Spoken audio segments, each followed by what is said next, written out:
question was posed to me about my daughter, and I said, well, I'm going to have her password. I'm going to know who she's talking to. You know, I think parents need to go back to stuff like that.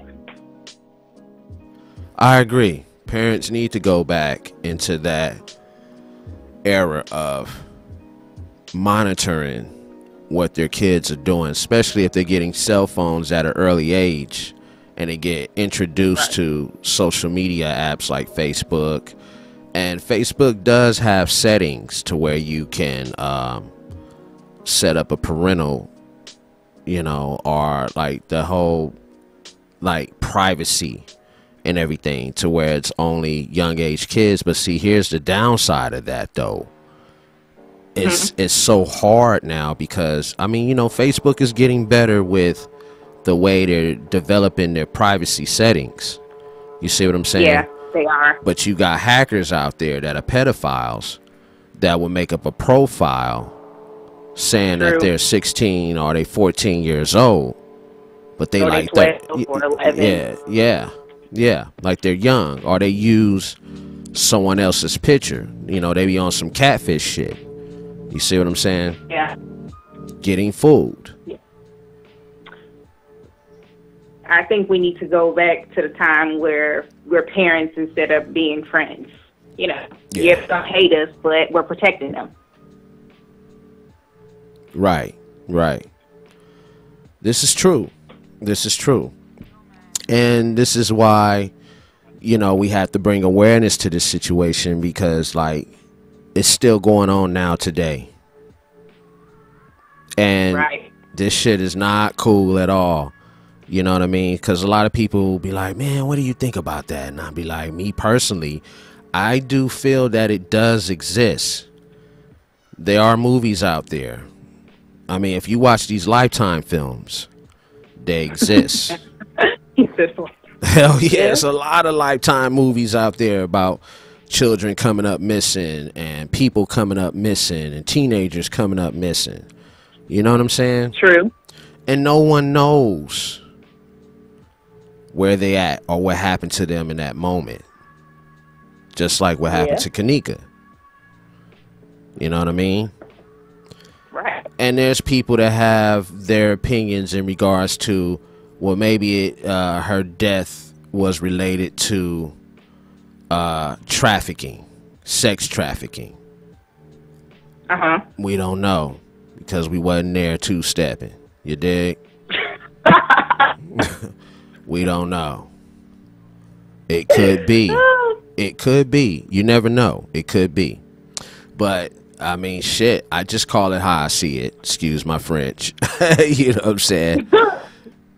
Excuse my French. I hear you. But you hear what I'm saying, though. You figure deal me, right? Yeah, I hear you. Yeah. So moving forward, y'all, on Ethic Talk Radio, we want to talk about Kanika's funeral. And there was some things that we've learned and we discovered. I mean, I'm going to start it off by saying, in the beginning, shout out to my boy, Mr. Mike Frazier, for putting me up on the situation in regards to what happened to Kanika Jenkins. See, in the beginning, there were people that were around in regards to what happened to Kanika. And we want to touch on the funeral only because people have made false rumors in regards to Kanika not being in the casket. Now, I have privately interviewed some people that was there at the funeral. And it was an interesting interview. This interview is documented. So if you want to read the full interview, sign up on Patreon on Ethic Archive Reels. Sign up on our Patreon account, y'all. Pay that $1, support us, because it was a deep rundown of this interview, and you know, I had to protect their privacy because of the situation. So from what I've learned in the beginning, the eulogy was done by Andre Williams. So as I was praying and asking God, when first I want to say to Mother Teresa, you are one of the strongest women. So we know that God is with you. I'm going to tell you a little bit about me. I'm one of those preachers that preach on love. I'm one of them preachers that emphasize on love. Because remember, God says you have to be an image of me. People have to see me in you. Although every day we should be striving more and more to be like God. And one thing that I have discovered is that we cannot be perfect, but we can be perfect in loving on each other. Come on, somebody. We can't walk a perfect path in life. We're going to go through hurdles and we're going to go through things. But guess what? You can be perfect loving on somebody. And that's the image of God that we have to show. I'm not talking to Kanika because Kanika is going on home to where she needs to go. She's there already. So I'm not talking to Kanika. I'm talking to you guys that's out here. Now it's time for me to encourage you and to let you know to get your life right. So when the time comes, you can be called up. Amen. So I'm not preaching to Kanika today. I'm preaching to you guys. What better example of love than to show this? Shout out to Andre Williams. You know, yeah, shout out. Big shout out. He's been around since day one when it all went down. Yeah. You know, now moving forward in this interview, I asked him this question. When you looked in the casket, was it Kanika? And all of them said yes. That was Kanika, and she looked like she was beaten pretty bad. Her face was swollen. You know what I'm saying? And yep. The only reason why we want to touch on this is because we want to break down the facts in regards to Kanika being in the casket. People need to understand that, okay, yes, Kanika's pigmentation wasn't the same as it was when she was alive. And what people don't know is that the medical examiners then held Kanika's body for about 2 weeks before they released Kanika to Miss Teresa Martin. And for people to say that she has something to do with her daughter being murdered, y'all need to chill the hell out with that shit. And the reason why I say that is because, come on now, if that was the case, she would not be asking everybody to help her with this situation. Am I right or wrong? You're right. And that's real. Now, let's get down to the bottom of things, y'all, when we talk about this situation. And I'm just going to break it down from my perspective. You're going to break it down from your perspective. Now, let's get down to it. Let's start it now. Okay. When people saying that, all right, you know, she was dark-skinned in the casket and all.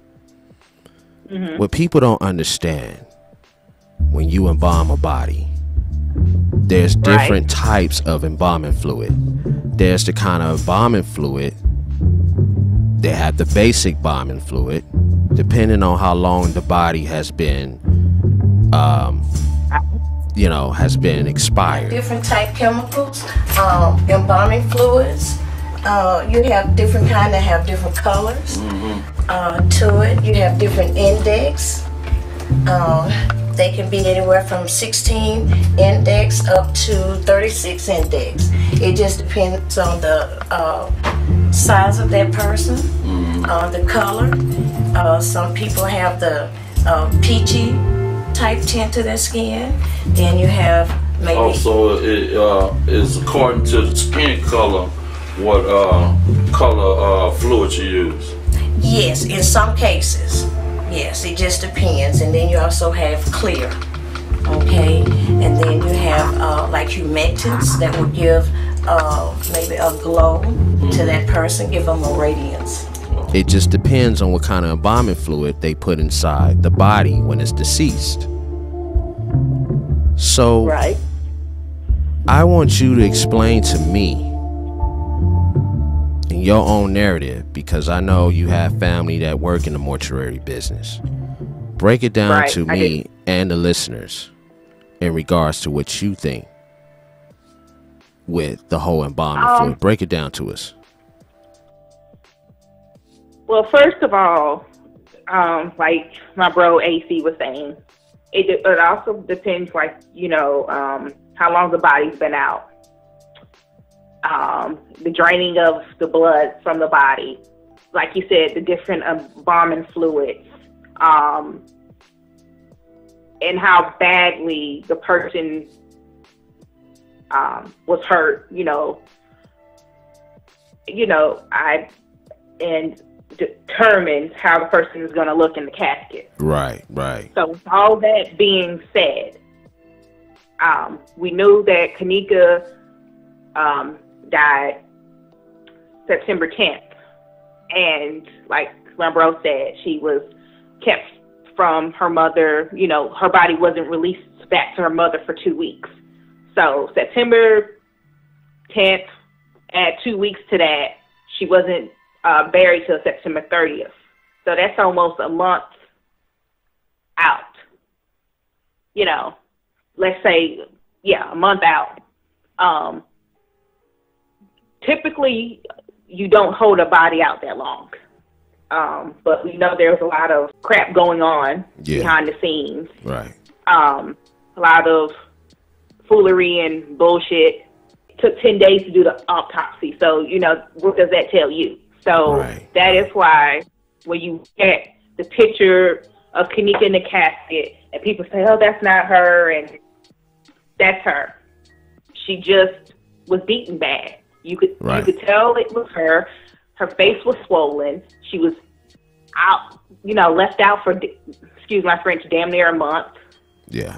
Because she was buried the end of September. Am I right? I think it's the end of September. Yeah, end of September. You have to think about all that when you are throwing allegations. Actually, there was not even supposed to be a picture. So whoever took the picture was on some grimy bullshit. Right, right. Based on this interview that I have read, they did stated that Mama Teresa and others told them, do not take pictures. No pictures. Cut your phones off. No pictures. And there were some people that were there filming the funeral service. So when they was not allowed to do so because it was supposed to be a private funeral, I mean, it's like, damn, you know what I'm saying? And everybody was invited to the funeral because, Teresa Martin had a lot of problems with trying to find a church to do the service, and one church didn't want to do the service because she was not a member of the church. So, like I said, when I was recently going back and watching the funeral service, and oh my God, when Andre Williams did a great eulogy, it was breathtaking. It it was blown away. It made you felt like you was there and being a part of the service. But I just felt that some people went about it the wrong way. Also, it was more deep because the people I interviewed stated about the friends being there and how the friends were feeling and how they were, their whole reaction, reading their body language and all. I'm not going to say, but go on Patreon and look at this interview of what was said. It made a lot of sense. I totally believed it because they had respect for Mama T.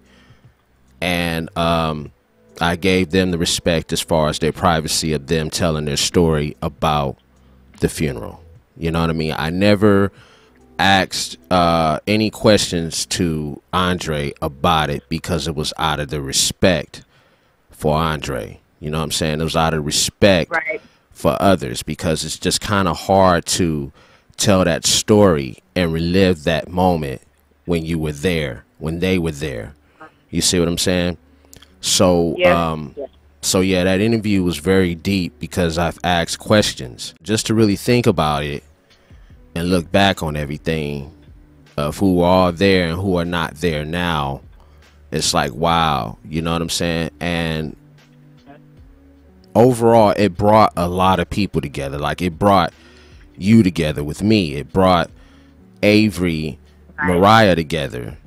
You know what I'm saying? You know, when she was a part of our lives with supporting Ethic and supporting me and encouraging me for what you know we've been doing for Kanika and going about it the right way. You know what I mean? Because it's a lot of people that didn't even promote the Kanika Day on their platforms. You see what I'm saying? So, and I speak on that because, you know, we went above and beyond to make that possible and to make that happen. You see what I'm saying? And it was like very few people that made it happen. You know what I mean? And, you know, it was so deep because, like I said, when you go back to the beginning, you learn that who is who in the making. Who was who was all there, who was there in the process, who was there in the aftermath, who was all there. Yeah, and who's not there anymore. Yeah, exactly. So. Who's not there anymore? Who's dealing with bad karma right now? You know what I'm saying? For not being there anymore. You know what I'm saying? Come on now, talk to me. I hear you. Karma, karma, karma. Yeah. And I know there's some that are laughing their asses off to those that are dealing with karma right now. Yes. It have you going like,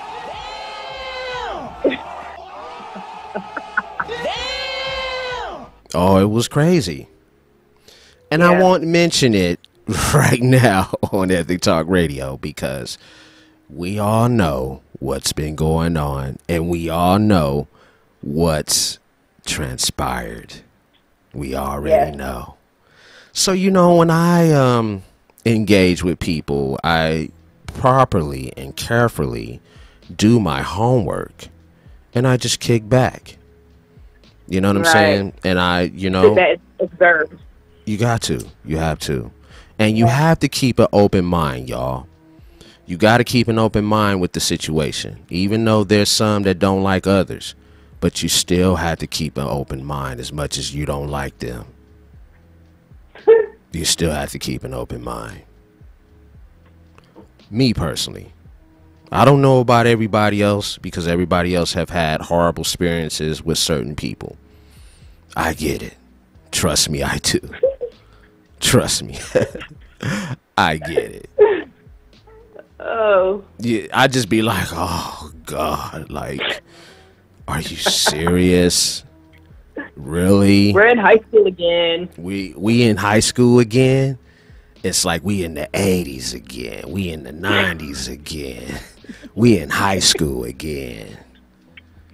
But the difference is, it's like you got to be careful with your friends from back in the days in high school to where you relive them kind of moments again. Yeah, because I don't fuck with nobody from high school. Yeah, I don't blame you at all. Trust me, I don't. Because times have changed. People have changed for the better and the worse. And there's some that have not changed. They just evolved. Right. That's all. There's some that haven't changed. They just stopped doing meaningful things to others. Right. Right. So, facts. Yeah. Come on now. Can I get an amen? Can I get an amen? Preach. Preach, Bishop. Preach. But it's true. It's true. It's true, everybody. Now, back on this horror deal, y'all. Now, overall, y'all, we got to be aware of our surroundings, y'all. Yes. Yes, we do. Every time you wake up in the morning, you got to be aware of your surroundings. Never leave out your house without a plan. Facts. You got to have a game plan, y'all. I'm serious. Because you never know what may hit you within that moment, within that second. Because things can happen so fast with the blink of an eye. Yeah. You never know. Never know. And my message is to always stay aware with everything you do. You definitely got to be aware with what's going on the internet. Especially when your children are surfing through the internet. Too. Yes. Our children are surfing on YouTube and all that. Or they're surfing just looking for things, and next thing you know, something just pops out of nowhere. Yeah. You have to be careful. And you have to watch your children. I mean, they got apps right now to where they put a GPS on your kids. If you got to put a GPS on your kids when they're on their cell phone and find out where the hell they at, do so. Do so. Seriously, do so. It'll save their life. I guarantee. It will save their life. Sometimes you got to put a bug up in there, you know what I'm saying? Because and just don't tell them that there's a bug in there where you see them at school. If they leave and ditch with friends and shit, you would know. You will pull up for show. Yeah. And you would be like, what the hell are you doing? Get your ass back to school. The hell you doing out in school, girl? And then she looking like, Daddy, how did you know that I wasn't in school? Don't worry about all that. Get your ass back up in that damn school. Over here trying to ditch school and shit and trying to be grown. Pay some bills around here and shit. Talking about I'm grown. Seriously. Yeah. Seriously. I agree. I completely agree. You know. Seriously, it's crazy, man. Time out for being your kid's best friend. You know, maybe when they like 23 on their own, paying their own bills, then y'all when they grown, ready to pay some damn bills around here, then it's okay. Right. But when they're young, you gotta mold and shape them to learn and pick and choose the people in their life wisely. Facts. You know, because not everybody is on the same, you know, level as you. You know, some people, you know, smile in your face and hate behind your back. You know, it's very, you know. Yeah, it's true. Thanks. And you have to be careful by picking and choosing the friends wisely. Picking and choosing the people you hang out with wisely. I think I don't have no friends. No. It's a lot of us that don't. Some of us have associates. Some of us have business associates. Some of us have associates where we just go out and get drunk and toe up and party with.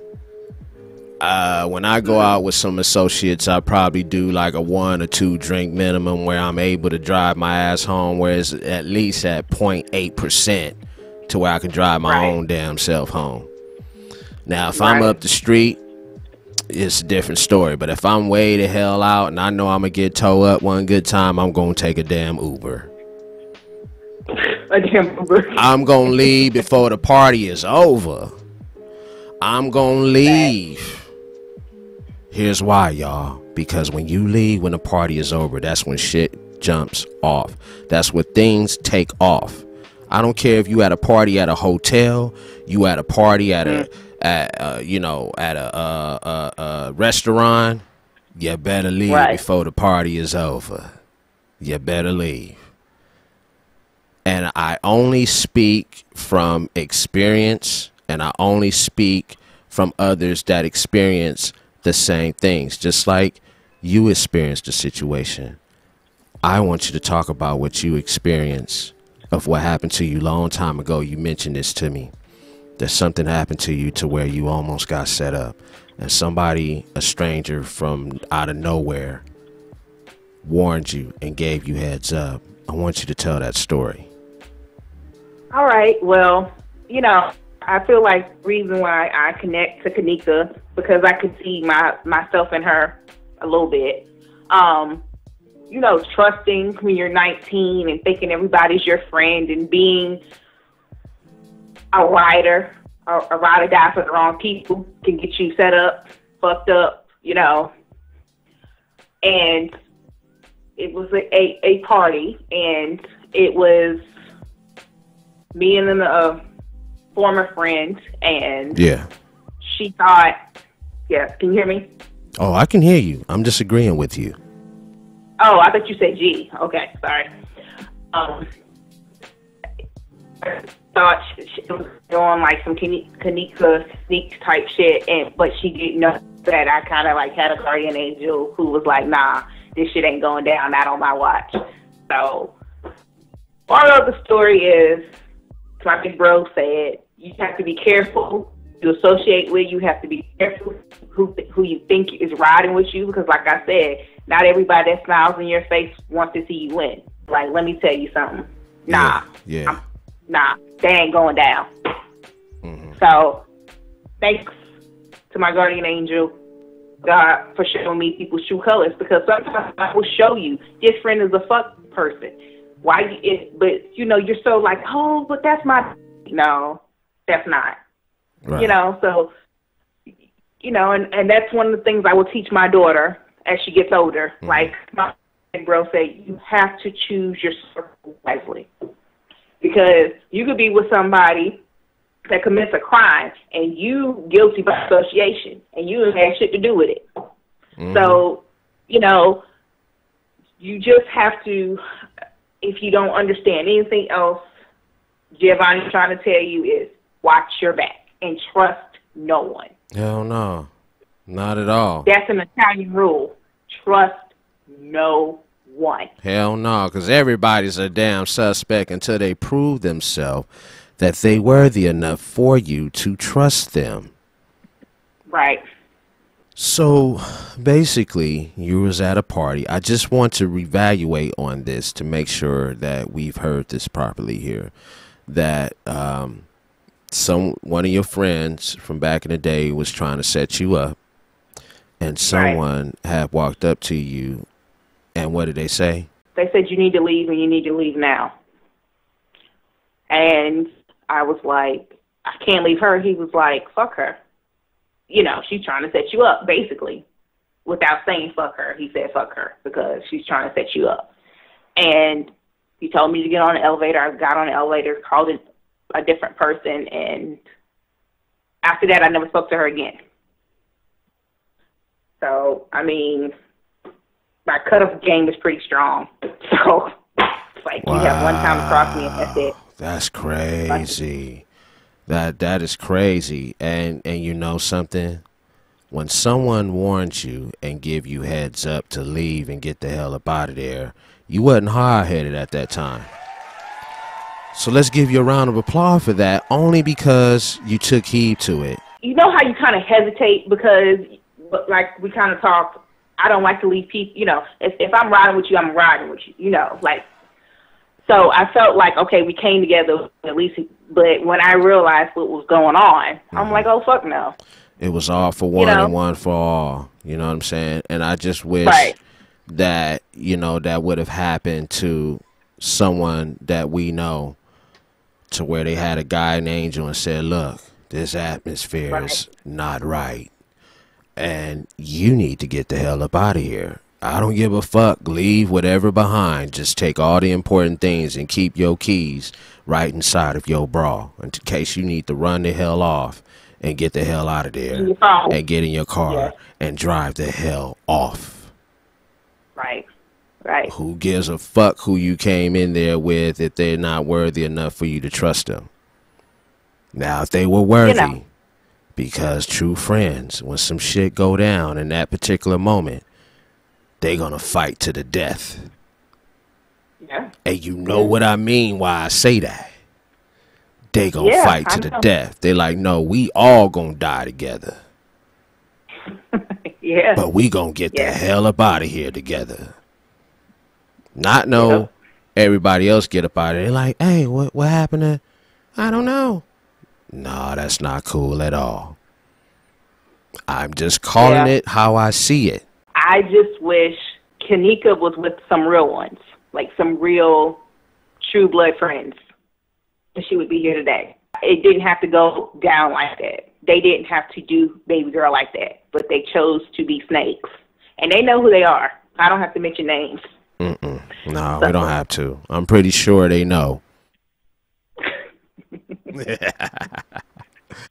I'm serious. I'm pretty sure that they know because, I mean, that's just low blow, you know? And I do believe in karma. I do believe in it.